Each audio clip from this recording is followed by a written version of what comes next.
Abastecimiento energético, cronología de un conflicto.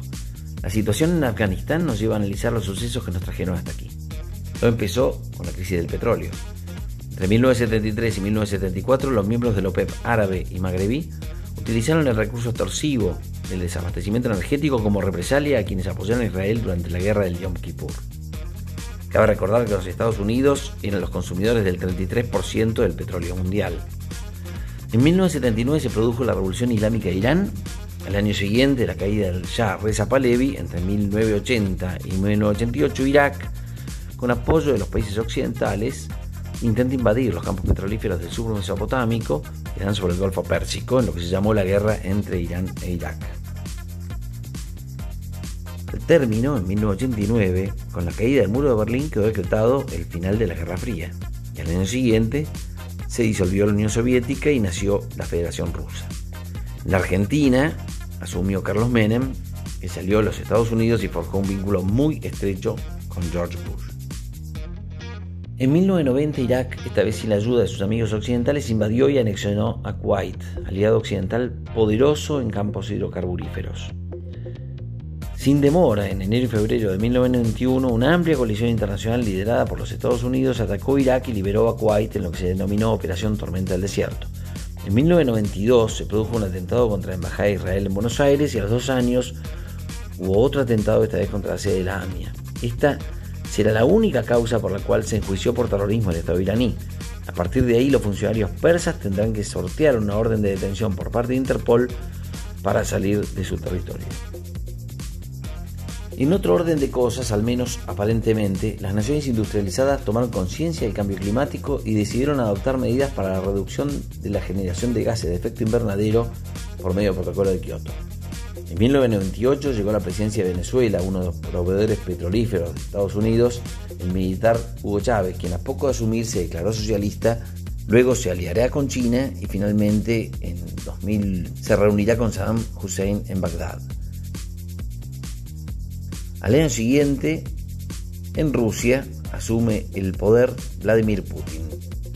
Y en el año 2000 se empiezan a conocer avances tecnológicos no convencionales para la explotación de combustibles fósiles, el fracking y otras técnicas, que permitirán a los Estados Unidos aspirar al autoabastecimiento, y lo mismo sucederá también con las energías renovables, sean solares, eólicas o fotosintéticas. En 2001 se produjo el atentado contra las Torres Gemelas. Estados Unidos decidieron arremeter contra los autores del ataque y bombardearon Afganistán, en donde los terroristas encontraban cobijo. Durante los bombardeos, Hugo Chávez manifestó su protesta. No se puede combatir el terrorismo con más terrorismo, dijo. Y como represalia, Estados Unidos llamó a Washington a su embajadora en Caracas. La permanencia en Afganistán duraría una veintena de años. Al año siguiente fracasó un intento de golpe de Estado contra Chávez y a continuación se produjo un paro petrolero. Chávez logró recuperar el control de PDVSA, pero recién en 2003. Ese año, Estados Unidos también invadió Irak. A 10 años de establecido el consenso de Washington, una nueva camada de líderes latinoamericanos dio por finalizada la Pax Americana en la Cumbre de las Américas en Mar del Plata en 2005, cuando se negaron a firmar el ALCA. 2 años después, con el canciller Tajani y Marco Aurelio García como delegado personal del presidente brasileño Lula da Silva, el expresidente Néstor Kirchner viajó a Colombia en una misión humanitaria para liberar a 3 rehenes de la FARC, pero el fracaso de la misión echó por tierra los esfuerzos argentinos por mediar ante los bolivarianos. En 2006, Rusia cortó 4 días el gasoducto con Ucrania y puso a temblar a la Europa occidental. Los rusos repitieron ese mecanismo extorsivo hasta 2009, luego de que Gazprom interrumpiera nuevamente, pero durante 13 días, el gasoducto. Cabe recordar que 5 años más tarde, en octubre de 2014, los 2 principales ejecutivos de la petrolera francesa Total murieron en un inexplicable accidente en un aeropuerto de Moscú, del que no trascendieron ni imágenes ni detalles. En 2006 también apareció Al Jazeera, que buscó establecer una agenda noticiosa para procurar invertir el flujo norte-sur de la información. Una suerte de contraespejo de la CNN fundada en 1980. El conflicto se terminó de mediatizar. También se lanzó Wikileaks, que centró su interés en la actividad exterior de los Estados Unidos, especialmente en lo que respecta a las guerras de Irak y de Afganistán. Aclaremos que la propia Wikileaks se describe a sí misma como una organización fundada por disidentes chinos, así como por periodistas, matemáticos, científicos y tecnólogos de empresas startup de los Estados Unidos, Taiwán, Europa, Australia y Sudáfrica, y que sus creadores aún no han sido identificados formalmente. En 2010, Wikileaks filtró a la prensa internacional una colección de más de 250.000 cables o comunicaciones entre el Departamento de Estado norteamericano con sus embajadas de todo el mundo y proporcionó esa información a los diarios The Guardian, The New York Times, Le Monde, El País y el seminario Der Spiegel. Julian Assange fue apresado en Londres y luego pedirá asilo en la embajada del Ecuador. Y en el medio de eso, en 2008, irrumpe Anonymous en la escena virtual como un partidario de la libertad de expresión, el acceso a la información y la independencia de Internet. Con el tiempo se corporizará también en las manifestaciones. En 2013, el flamante premier chino Xi Jinping anuncia la ruta de la seda. En septiembre de 2013, Israel anunció que bombardearía Irán si la nación persa no abandonaba su programa nuclear. En noviembre, el llamado 5+1 que constituyeron Estados Unidos, China, Rusia, Francia y Gran Bretaña más Alemania, se reunió con Irán para iniciar una negociación con el objeto de limitar el programa nuclear persa a cambio de levantar sanciones comerciales. En enero de 2014, Clarín tituló sugestivamente "Trascendió el memorándum con Irán por el cual avanzaría una negociación para resolver la situación de los iraníes acusados de terrorismo por el ataque a la AMIA". En febrero de 2014 trasciende que el ministro argentino Rafael Grossi participó como segundo de la misión de inspección a las instalaciones nucleares en Irán. En marzo de ese mismo año, el ministro Grossi fue ascendido a embajador en Viena, en donde está la sede de la Agencia Internacional de Energía Atómica, de la cual actualmente es titular. En agosto se realizó la segunda reunión del 5+1 con Irán y en noviembre la tercera, que debía llegar a un acuerdo. Al no conseguirlo, decidieron volver a reunirse el 18 y 19 de enero de 2015. El 18 apareció el cadáver del fiscal Alberto Nisman en su departamento de Puerto Madero en la víspera de su presentación en el Congreso para denunciar a la expresidenta Cristina Fernández de Kirchner por la firma del memorándum con Irán. Nisman había interrumpido imprevistamente un viaje a Europa con su familia para realizar esa frustrada presentación. Cristina demoró 3 días en aparecerse en las cámaras luego del fallecimiento de Nisman. Aquella vez pidió a los argentinos que miren al norte en búsqueda del asesino del fiscal. En febrero de 2015, Cristina Fernández de Kirchner visitó Beijing, en donde fue recibida en forma extraordinaria y firmó 10 convenios entre los que se contaba la instalación de una estación espacial en Neuquén.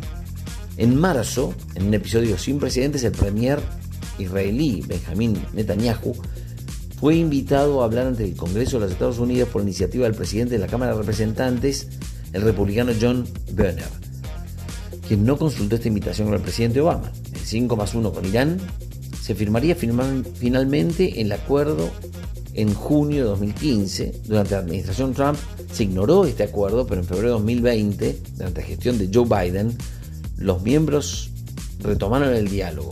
No obstante, en 2001 Irán estableció un acuerdo de cooperación estratégica, básicamente de complementación económica, con China por 25 años. Luego se siguió una serie de sucesos tales como la firma del Acuerdo de París, por el cual se decidieron nuevas acciones de reducción de gases de efecto invernadero en 2015 y en donde se instauró la llamada transición energética. Las cuestiones mediáticas desplazaron a los militares en la escena internacional, por ejemplo, con la filtración de los Panama Papers por parte de una asociación de periodistas de investigación en 2015, y al año siguiente, con la campaña de Donald Trump, la influencia cibernética rusa se hizo sentir. La ciberseguridad cobró fundamental importancia y los Estados Unidos se interesaron por el poder de información y plantearon la tecnología 5G de las compañías chinas como Huawei como un casus belli. En 2018, la exitosa consultora de Cambridge Analytica quedó expuesta a un escándalo luego de que uno de sus empleados denunció el uso contrario a las prácticas de Facebook, y después en 2020, el 29 de julio, directores ejecutivos de Amazon, Apple, Google y Facebook estuvieron más de 5 horas respondiendo a preguntas difíciles sobre el abrumador poder de mercado por parte de un panel bipartidario antimonopólico en la Cámara de Representantes de los Estados Unidos. Este año pudimos ver al G7, más bien G10, porque también se suman Sudáfrica, Australia y Corea del Sur, a los de G7, que son Estados Unidos, Gran Bretaña, Francia, Alemania, Italia y Canadá y Japón, que acordaron un gravamen del 15% para empresas multinacionales que tendrá mayor impacto particularmente en los servicios digitales tales como Google, Amazon y Apple. Así que, como vemos, el escenario se fue corriendo y los norteamericanos empezaron a anunciar el retiro de tropas de Siria. Luego vino de las de Alemania en 2020. Ese mismo año el Departamento de Estado negoció con el Talibán la retirada de tropas de Afganistán para el año siguiente. En 2021 se anunció también el retiro de Irak, pero producida la retirada norteamericana de Afganistán, cosa de pocos días, el Talibán recuperó muy rápidamente el control de todo el país. Producida la retirada norteamericana de Afganistán, los talibanes recuperaron control del territorio con muchísima rapidez y sorpresivamente. Todo esto sucede muy cerca del camino económico Pakistán-China, vía alternativa a la ruta marítima de la seda, que es la principal fuente de abastecimiento de los chinos. Como vemos, los conflictos cambiaron su naturaleza en los últimos 50 años y desplazaron su eje de gravitación desde Oriente Medio a Asia Central y desde allí a Extremo Oriente.